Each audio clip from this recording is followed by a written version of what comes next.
Guys, we're back with another half hour of the Screen Team. I'm excited because I'm being joined by my good friend, Matt Whitworth. Matt, brother, it's good to see you. Good to see you too, man. Thanks for having me on. Good to review films with you. You're going to be doing a couple of films with us this evening, Crimson Tide and also Road to Perdition. And we're going to have Sean on in a few minutes reviewing the Oscar-nominated movie called Room. So first off is Crimson Tide. This movie came out in 95. Were you even born then, man? No. I knew it. No, I'm 87, man. You millennials, I tell you. So 95, this movie came out, stars Denzel Washington, stars Gene Hackman, and Gene Hackman is, what is he, the admiral, commander, captain of a boat, of a submarine? That's correct. Yeah, admiral. One of those choices right there? Yeah. I'm sure my friends that have been in the Navy are going to, slay me over this, but I believe it's admiral. Okay. Yeah. Commander. And I guess we kind of live in a fictional world. This is not based on a true story or anything like that, as far as I know anyway. But basically, the world is at odds right now. We've got a lot of conflict going on in Russia. Mm-hmm. There is a guy who's trying to take over the Russian government, and he's got weapons, and he wants to use them, basically. Right, yeah, a nuclear missile, to be specific. Yeah. That they have in control of... I think it was a disclosed area that they had mentioned, but it was kind of like a Russian rebellion. Mm-hmm. And this was made in 1995, so the Soviet fall it was still kind of fresh in people's memories. And so it seemed very plausible, even if it wasn't based on anything that had happened. Right.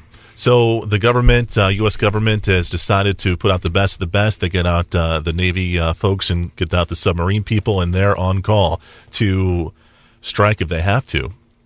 And that's where we find Gene Hackman and Denzel Washington, and there's a lot of odds between these two guys. And you find out from very early on that Gene Hackman's character is kind of eccentric, just to say the least. Yeah. He's also very impulsive. Mm-hmm. Whereas with Denzel Washington, who his character hasn't seen any war, any combat, as you'll find out. Right. He's much more measured. He's much more methodical in his approach and much more by the book. Right. So we got these two different personalities, and you see midway on from the film that the personalities definitely conflict, and it causes a lot of confusion during a pretty tough time on the submarine. Yeah, that's right.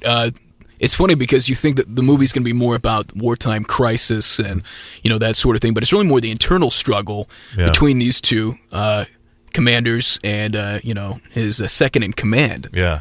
Basically, what happens is there's a call to strike on this Russian rogue group and send out missiles and nuclear missiles and stuff. But they get that message, and then they get another message that's cut off halfway. Yeah, because their tech had been cut off and had been disconnected momentarily, and so they were struggling to get that up. But in the meantime, Gene Hackman's character wants to go ahead and strike, whereas Denzel wants to wait until they get the second message. Yeah. And it really plays up both sides pretty well. Yeah. The paranoia that can come from being on a submarine, of course, very real, very realistic. And I think that this is a movie that doesn't have a whole lot of hyperbole. Mm-hmm. It does a hypothetical situation very well without it being very gimmicky. It's not. And this is before Saving Private Ryan, before it became very visceral and very real in a military sense.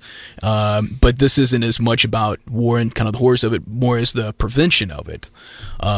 And they do a very good job of playing up both sides, but obviously they look at Denzel's character as the one that's in the right. Gene Hackman's character is not a villain, but he feels that he's justified in the extreme measures that he takes throughout the film. Yeah. And there's mutinies going on all over the place, yes. Man, left and right.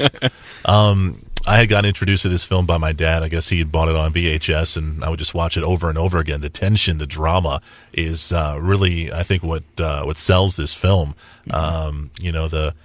You can feel the hatred between Denzel and Gene Hackman's character, but you can also at the very end they kind of, I don't want to say are friends, but they kind of understand each other.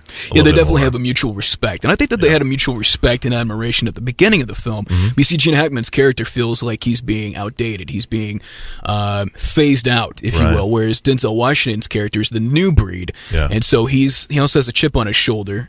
Gene Hackman's character does because of this, because he doesn't want to feel outdated. He lost his wife, and all he has is this job and his Jack Russell Terrier. His dog. Yeah.